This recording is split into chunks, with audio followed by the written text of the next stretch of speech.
So I'm asking people to keep to time at occasions, no African man time. Yes, if we want to be more comfortable, if we want to be wealthy, if we want to realize our potentials, we must learn to show some discipline, particularly with time. Okay. Yes. Right. So let's begin immediately with the Nation newspaper. The headlines on The Nation. We will take the details much later, but let's get on the headlines. Buhari to APC. Intra-party rift is an invitation to PDP victory. A delayed convention is risky, the president says, and there will be no cover for corrupt politicians in the APC. As the president has been speaking for a while, or his interview rather has been a focus of discussion for a while. And one of the things he said is that he is sure that he has been keeping his books rightly, and as such, he would not be faced by he would not be bothered about anyone trying to probe him. His books are clean, and so he's asking the APC members to also do so. But then the convention of the party comes up in February, and there are cracks within the party, and the president allays he expresses these fears. Different papers have different headlines for that story. One of them is the Daily Independent. What it says on the Daily Independent is that the opposition can take over in 2023. Buhari warns the APC as he asks the party to put the house in order. The president also says that old age is telling on him. Other stories that we have here is the fact that he says that corrupt persons will not go scot-free. The president has been fighting on the flank of, 3-point agenda: fighting corruption, strengthening the economy, and also tackling insecurity. Other stories that carry similar headlines are: Buhari warns the APC of the consequences of disunity. It says corrupt defectors will not be spared. If you recall, there was a time when everyone who was in, or most people in the opposition, were scared of what will happen to them. Governors, former officials in the Goodluck Jonathan era were seen to be jumping ship. Well, the elections are just around next year, and primaries, of course, this year. The president is giving out this warning to his party. What are your thoughts about the APC and the fears expressed by the president as regards the different groups that are jostling for the position of president? Of course, you remember also the president in his interview said that he would not reveal his favorite successor. Your thoughts, please. Okay, first and foremost, in our local communities, we say one man not if you carry elephant meat, which means if you're a hunter and you hunt down an elephant, you will need everyone else to help you with bringing the meat home. I think that is what he's underscoring, that APC will not win if they are not together. So they need to really work together. They need to be together.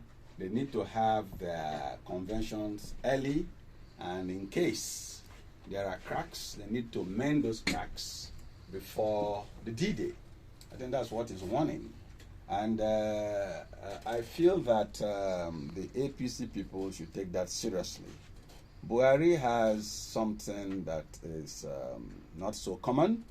He used to be a military general, so at least even though he's old, he understands the art of war to some extent. So you cannot go and fight a formidable enemy like PDP, for example, speaking with many voices. I think that's what he's underscoring. So if they want to win, I think they should just heed his advice and then work together as a group. But if they bring their personal interests so much and then remain disunited, they are gone. Well, the fact that he says those who are corrupt will not be spared if they intend to jump ship to the APC. If you recall, the former APC national chairman, Adams Oshomole, had said once that if you join APC, your sins are forgiven. Yes. Do we see the president speaking differently with all seriousness this time, considering the fact that he's almost gone out of power, and we seem to shift loyalty so easily in this part of the world? Do you think those who are corrupt will not find a way to cover their books? Well, in reality, if you're corrupt, you're corrupt. You're supposed to face the music. There's not supposed to be any party or anywhere you jump ship to or you jump to, and then your sins are forgiven. You're supposed to be prosecuted. So it is a complete joke for anybody who has stolen public funds to feel that his sins will be forgiven because he has moved from one place to another. Somehow, no regime stays forever. If you come twice, you stay 8 years. And after that, so long as you have eaten public funds, you can still be prosecuted. So it is a complete, how do I say it, reversal of normal thinking for anyone to think that you can steal some billions of public funds and then just go to one party, and then your sins are forgiven. It cannot be. So I believe that, particularly with the young Nigerians coming up, they should insist on making sure that justice is secured for everyone at every level. That now brings us to that area of the ideology behind each political party. The fact that politicians will jump ship, and then we can't really differentiate what the APC actually wants, what the PDP wants, what are the things that they hold as the right principles. Do we see politicians without any ideology, just jumping ship to wherever favors them? Well, in Nigeria, the ideologies are not very clear and very specific for the parties, unfortunately. That is what it ought to be, but it doesn't seem so. So there is some kind of, like a spectrum, there's some blending, integration, so to speak, of ideologies between the major parties. They look the same. Most times you see a difference because of the individual, not because of the party. Okay. If John comes in charge of a particular area, you see John's attitude dominating, not necessarily the party's ideology. Unfortunately, that's where we still are. I'm hoping that as the years go by, we'll get clear in terms of which ideologies we hold, in terms of the parties, fine-tune them, make them clear enough, and follow them, not making it a burden of one man or two persons when they're in charge. The Daily Sun has 2023.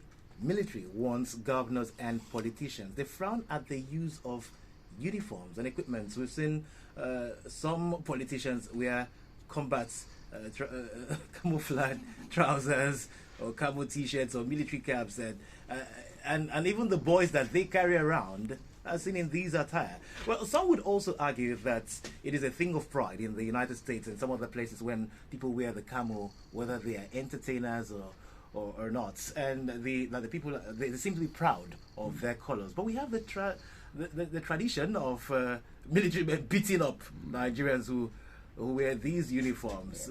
But then, is it because of the criminal attitude of some who would use that for the wrong purposes, or should it be possible for the military to help for the Nigerians to love our military and the military to accept that they are loved and people want to identify with dressing like them?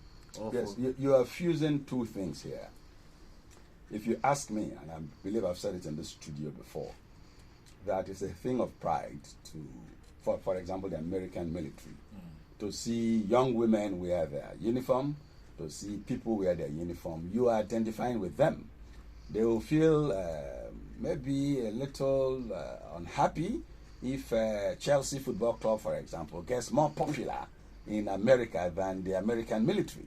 Okay, but that's in the American environment. Here too, that is what it ought to be. But unfortunately, we've not matured to that point where people will just wear military uniform and then feel cool about it. Here, even the way you said it, it is clear the intent for wearing that uniform. It is not because you want to identify with the military, but it's because you want to be like military and beat up your opponent and injure your opponent and commit crime. And of course, when you commit a crime, it will be like it is the military that committed the crime. And that is what has been going on. So to that extent, the military is right to warn that do not carry our uniform to your rallies and beat up your political opponents. Do not use our uniform to go and commit crime. That is not what it is meant for. So, like I said, you need to actually separate who is wearing the uniform. I believe that if the military sees school children wear military camouflage and then they are doing well, they will be happy with it. But not crookish or crooked politicians wearing uniform and going beyond wearing uniform, not just giving them uniform. You give them uniform, you give them guns, and you give them a lot of instruments to commit crime. I think that is the right type of warning for everyone. Stay for your lane, make I do for my lane. The Nigerian Tribune has Autumn to Buhari declare Mieti Allah as terrorist organization as its lead story. The presidency has declared that bandits are terrorists, and this time around, the governor of Benue State has been in the news for following the activities of the headsmen in his states, the clashes they normally have with the farmers. But this time around, one organization he mentions specifically, and he also says that the president, in his interview, rejecting the state police was a wrong decision. He says you are working against interests and the will of Nigerians. The Middle Belt Forum also telling the president that they say the excuse for opposing the state police holds no water. That's from the Yorubas, Debanjo. Nigerians will reject Buhari's preferred candidate, says the PDP. Those stories are up there. But then the farmers' headers clashes. The president was asked that question also. And I remember Malpe making reference to the weather and the fact that, well, it's a seasonal thing. Next year we might see them when the grass is no longer able to sustain the cattle up north, that they would likely move down south. Now, some would say it's when it would happen. Some would say it would be because of the elections that they are trying to demarcate a government. But do you see an attitude that might continue with the times? Should the grasses go dry there, whether it's rainy season or dry, so should they move next year? Do you also see any political talk with the fears of the governor of Benue State, or is he really crying the true cry? Well, first, when it comes to state police, I also feel that we should have state police. We'll be more secured with state police. Having a centralized police as we have is not giving us the security we desire, obviously. For our language, we talk, say, okay, it's about like the rat and knowing the holes, in your home. So when you bring police from so far away, who does not quite understand your culture, who does not also give a damn about your feelings and your culture, you have a couple of challenges. But if you are made to man your own home, you make it a duty to ensure that you protect your valuables. So for state police, that is the way I feel as well. Well, don't you see them being controlled by governors? They ought to be controlled by governors. Now, should that happen with the kind of system we have, don't you see a governor who from a political party using it against his opponent from another party? There is no problem with that. The federal government is already controlling the police, isn't it? At the federal level. When Goodluck was there, he controlled the police. Buhari is there, he controls the police. So if we have state police, the governors will definitely control the police. We're looking at giving more powers to the governor then. They ought to have more powers. The fact is that you are not secured. So long as you are not secured, so long as the citizens of a particular state are not secured, it is incumbent on the governor, who is the chief executive, so to speak, of the state, to ensure that he secures the people. So if he's going to use snakes, for example, to secure the people, he should use the snakes to secure the people. Right now, you can't blame a governor for not securing you, because it doesn't quite control the apparatus of security. When we talk about this, people ask that question, so what do they do with the security votes that governors appropriate to themselves? Well, I don't know. Are the security votes in the public glare? Do you know how much is security votes for Bayelsa State? Okay, so sometimes, maybe it is just 1 million. I don't know. It is not in public. Okay, so when you begin to discuss it, you'll be making a lot of insinuations that are not quite founded, okay? But the truth is, when you have the police, the Nigerian police, for example, you are supposed to fund them. The fact that a few weeks ago, Bayelsa State government had to buy several vehicles for the police already says that the federal police is failing. Because you born pikin, you know if you take care of your pikin. Okay, every time now another person, your neighbor, they feed them, and you still say no, make the neighbor no get pikin, make the neighbor no get pikin. What kind of person are you? Allow the neighbor to have his own pikin, so that he will feed the pikin the way he is feeding your own pikin now. So it is as clear as that with respect to security. But do you think do you think the governors can finance that? Because it's already difficult for the federal government. They're already doing it. They're doing Even one state recently, states have been buying vehicles, states have been buying weapons, states have been buying everything for the Nigerian police. Add that to paying of salaries. It's been difficult for governors to pay salaries of regular civil servants. If you add the police to the wage bill of the state. I am an Ijaw man, okay, and in Ijaw we say, Gadia flaw in betting kame. You know what it means? Do not say this soup that you've not tasted is sour. Okay, taste it first, then you will know whether it is sour or not. We cannot be doing willy-willy now. We can't be running forward and backwards. We want security. Someone is chief security officer. Give him everything that has to do with securing you. That's the way it ought to be. You cannot be somewhere remote controlling the security of my state. I want to do something, you remove the commissioner of police. I want to do something, you remove DPO. That is what has been going on. And then Nigerians should know that that kind of thing will not work.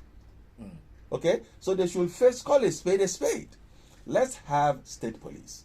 Now, I am not blaming, for example, Mr. President for sounding the way he does. You said here that he has admitted that age is telling on him. So he's old. Okay, so he's an old man. And if you look at his age, going to about 80, okay, that's about 30 years is one generation. So about 3 generations with some of the young people today. That's a difference. He cannot think like us. He can't even think like those who are much younger than some of us. But we have him as president. So he's going to think according to his age and his exposure and his experience, unfortunately. So while you may want things in a particular way, he will want things in his own particular way, and he is Mr. President. And he did not come there by himself.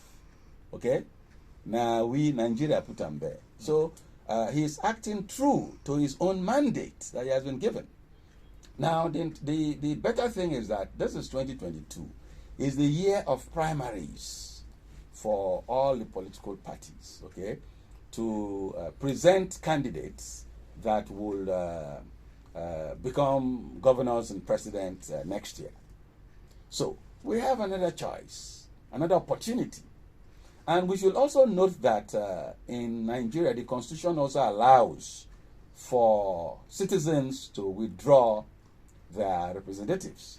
So if you have a governor you do not like, citizens' action can go on and have him impeached. You know, there's always that problem of financing that impeachment. Wait first. Getting people to agree and pay. Yes. No, but it is there. It is there.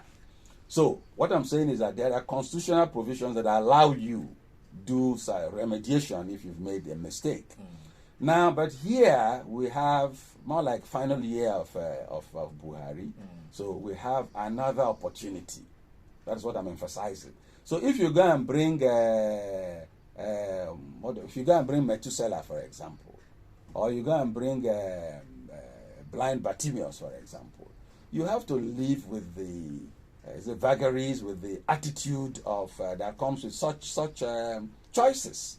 You cannot choose mango and expect to get the taste of orange. You must be crazy. And I think that is seeming to be what Nigerians are doing. You choose mango, you want to get the flavor of citrus orange. Which kind of thing be that? Make a choice and stick to it. If you think you've made a mistake, then go take the constitutional ways to remedy it. If not, you have another opportunity today. Well, it's been 10 years after the Occupy Nigeria protest. Did you say 10 years? It's 10 years. Okay. It's 10 years already.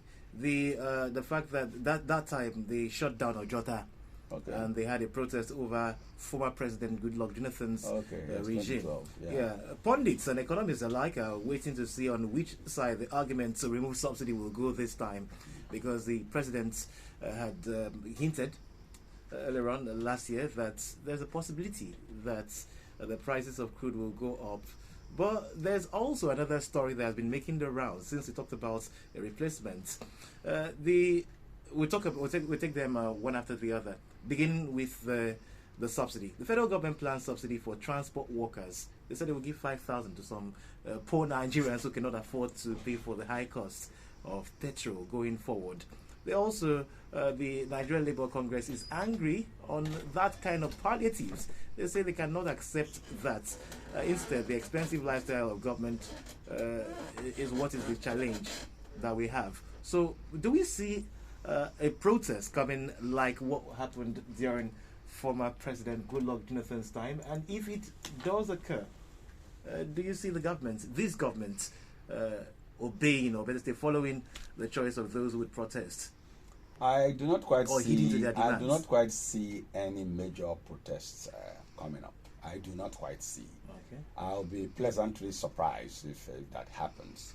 The 2012 protests was a protest against President Goodluck. It was because of the face of President Goodluck. It was because of what he represents. It was because of where he comes from. That is why we had that type of protest. And we had everybody who was part of that protest as part of this government today, more or less. All of them.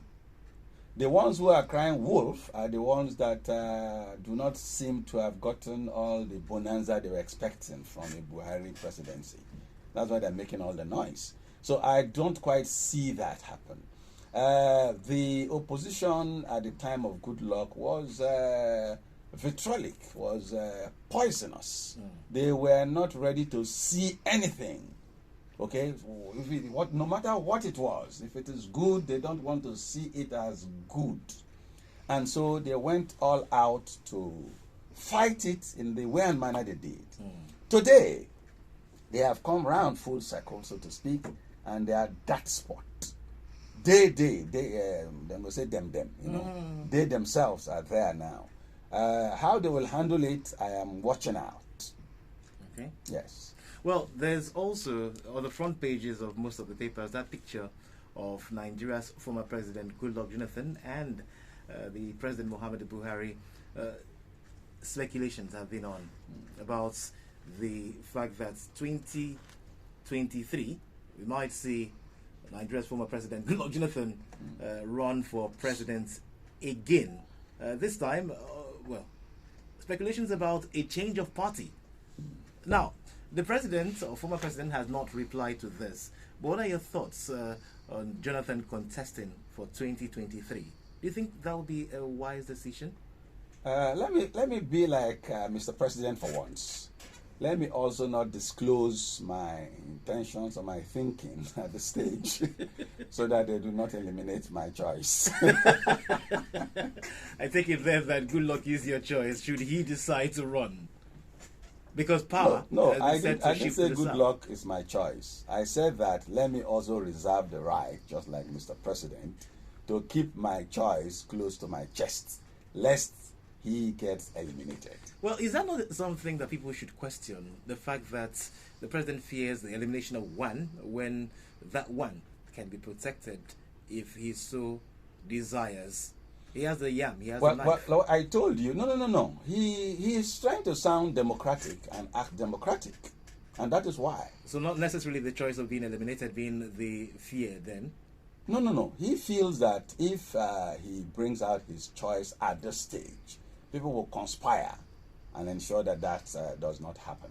Not necessarily death. No, not death. I don't think he mentioned death at all. No, why should it be? No, the word eliminated. Eliminate is to remove, ensure that the person does not win. Not necessarily it cannot kill. be death at all. Okay. In fact, if it were death, it would be an indictment, because if you are the chief security officer of the country, and then because you now say Lishman is going to be my choice, then people will go and kill him.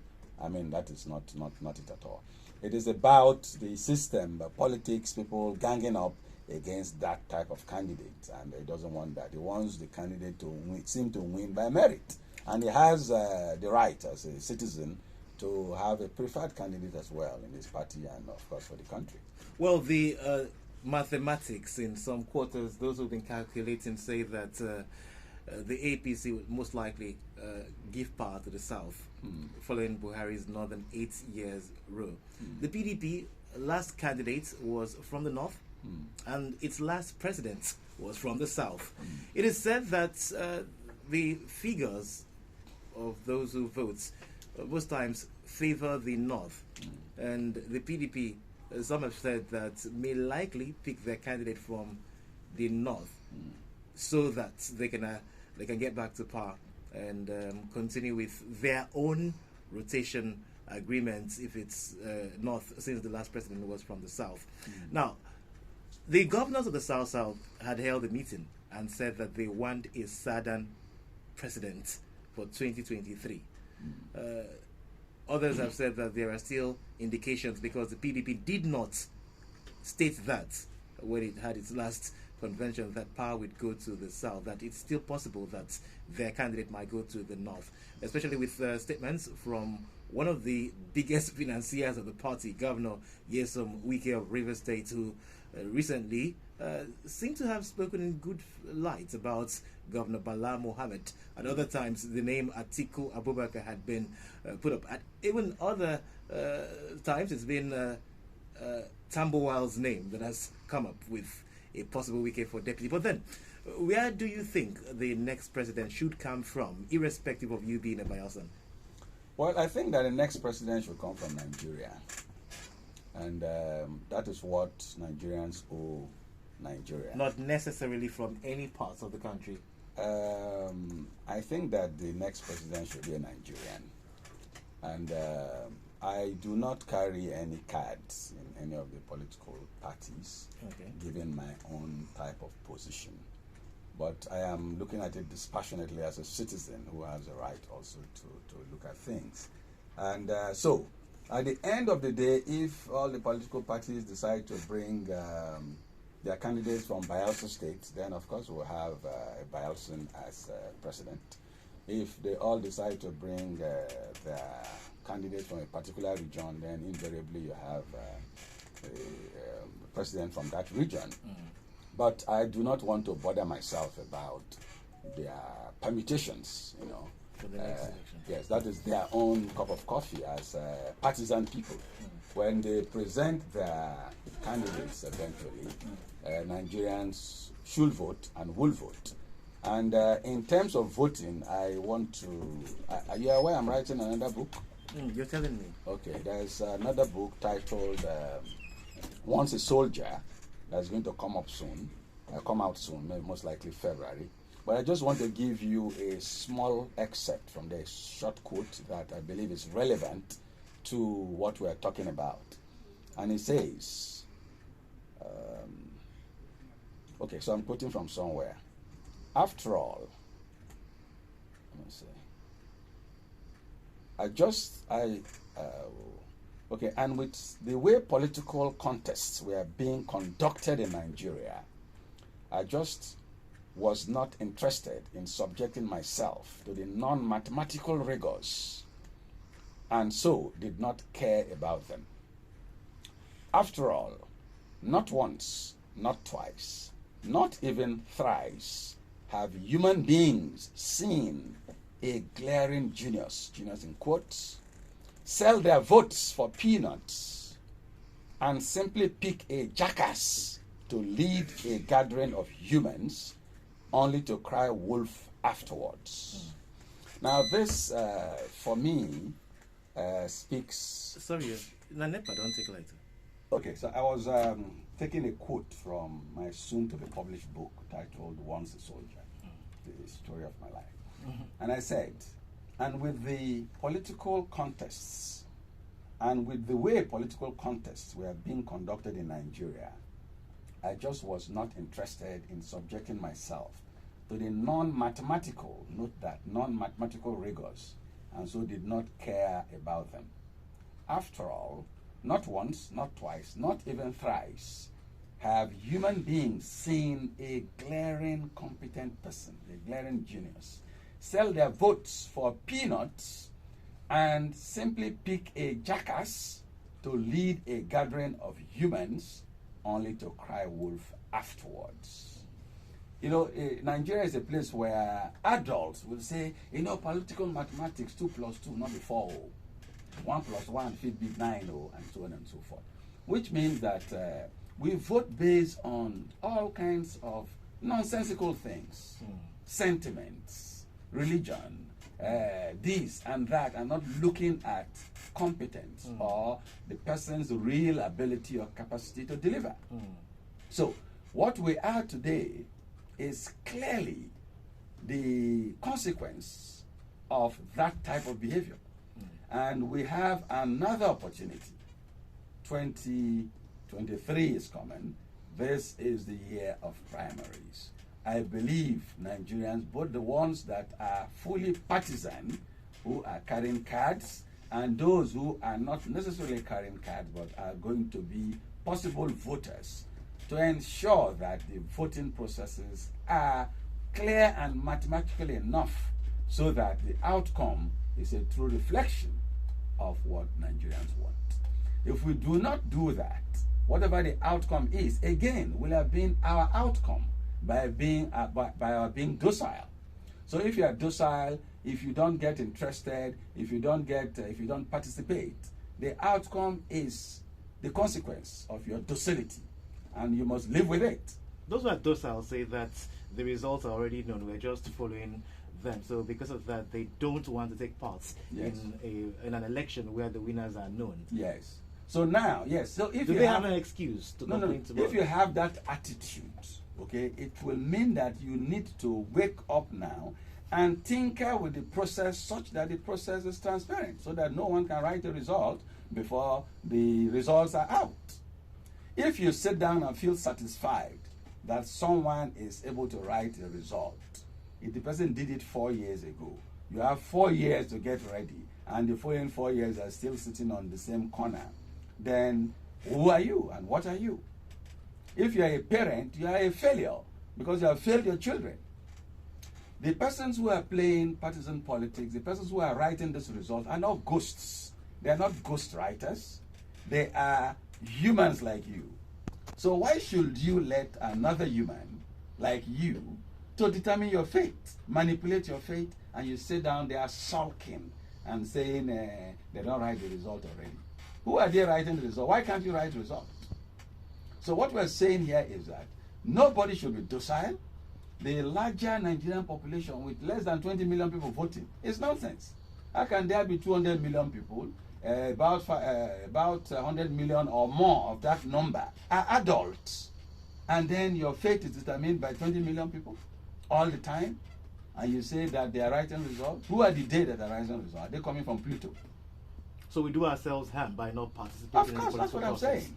We should ensure that INEC is doing what is supposed to be done. Everywhere should do what is supposed to be done.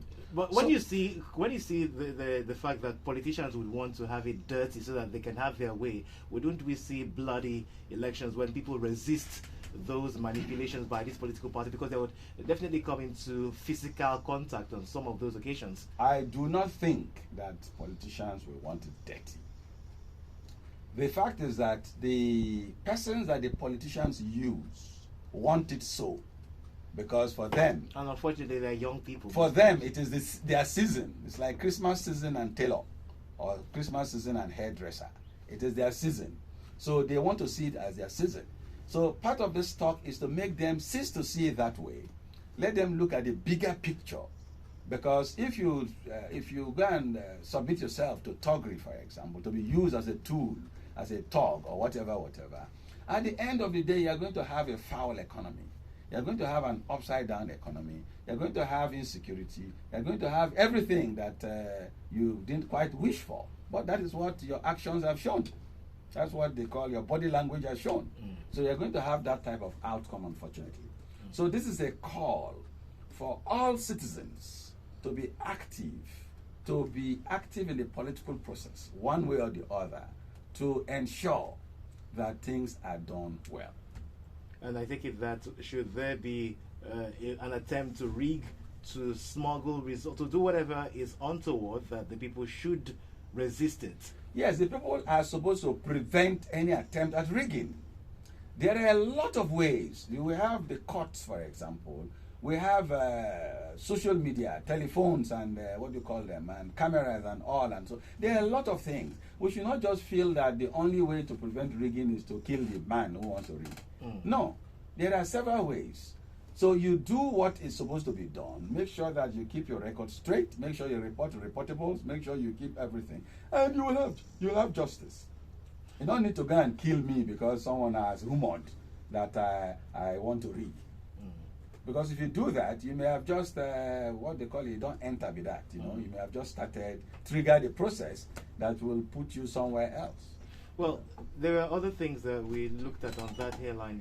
The writers, they had the fact that this year there's a likelihood that the price of petrol will go up. The government has also introduced other measures to shore up the economy, and one of such would be the introduction of tax on carbonated drinks. I have one in front of me here.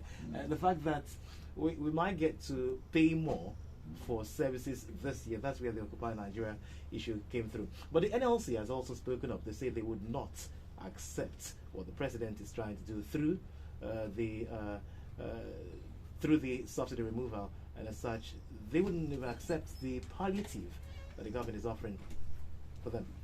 Are there tougher times ahead? The president already has said that he has given his best to Nigeria.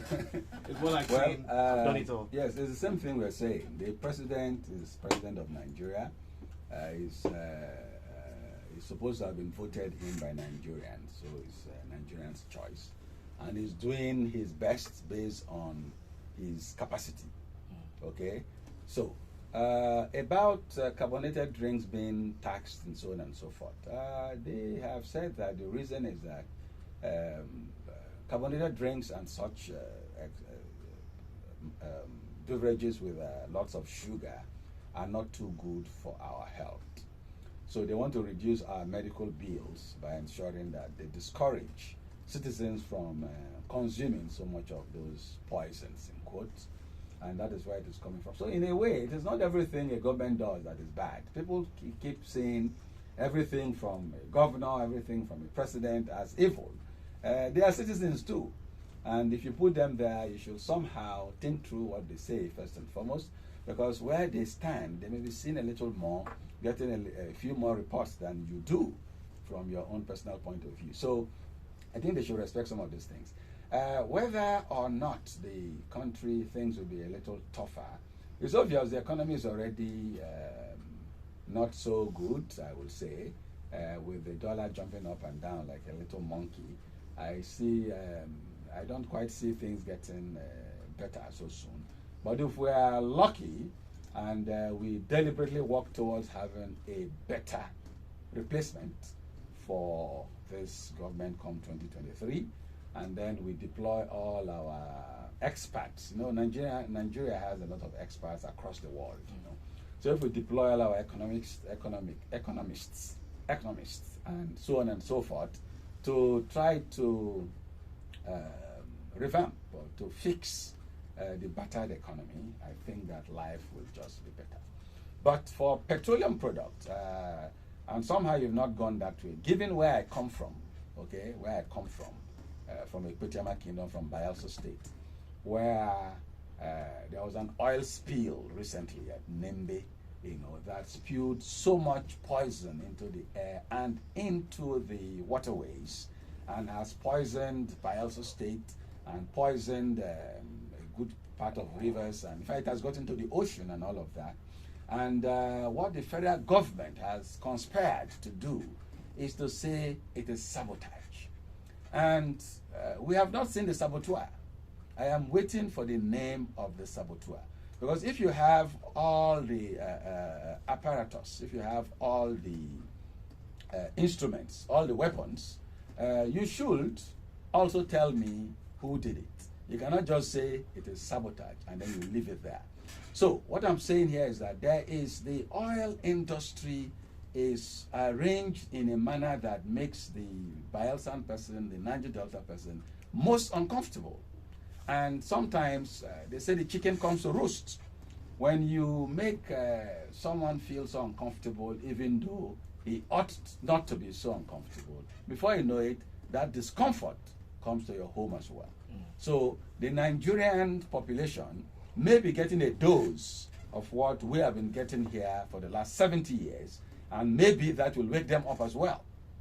That is what I'm thinking. So I thought I should bring this in to put it in perspective. We'll get to that. It's a James Bond Friday, so among the things that we're discussing. We're still at the papers. But then that's about where we bring the paper discussion to a close. If you just joined us, then you just missed 4